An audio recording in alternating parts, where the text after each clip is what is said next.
বেশ কিছুদিন ধরেই ছোটবেলার বন্ধু দেবমাল্যের সঙ্গে তার প্রেম চর্চা তুঙ্গে। বাঙালির ভ্যালেন্টাইন্স ডেতেই বিয়ের পিঁড়িতে বসলেন অভিনেত্রী মধুমিতা সরকার। আইবুড়ো ভাত পর্ব থেকে শুরু করে ছোট ছোট নানা মুহূর্ত মাঝে মধ্যেই শেয়ার করেন সোশ্যাল মিডিয়ায়।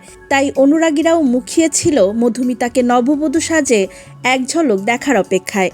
তবে এবার সেই দীর্ঘ অপেক্ষার অবসান হলো বলা চলে। একেবারেই বাঙালিয়ানা সাজে দেখা গিয়েছে মধুমিতাকে। টুকটুকে লাল বেনারসি, সাবেকিয়ানা গয়নার সাজে অভিনেত্রী। ধুতি পাঞ্জাবিতে বরবেশে হাজির দেবমাল্য। বিয়ের আসরে একটা বিশেষ আবদার ছিল মধুমিতার। দেবমাল্য যতক্ষণ এসে না পৌঁছবে ততক্ষণ সোশ্যাল মিডিয়ায় কোনো ছবি পোস্ট করা যাবে না। ঘনিষ্ঠ আত্মীয় স্বজন ও টলিপাড়ার বন্ধুবান্ধবদের উপস্থিতিতেই সাত পাকে বাধা পড়েছেন মধুমিতা ও দেবমাল্য। পর্দার পাখিকে এমন রূপে দেখে ভালোবাসায় ভরিয়ে দিয়েছেন ভক্তরা। প্রসঙ্গত বৃহস্পতিবার রাতে নিজের বাড়িতে জমিয়ে আইবুড়ো ভাত খান এই টলি সুন্দরী। মানানসই সোনার গয়না, ছিমছাম মেকআপে সেজেছিলেন তিনি।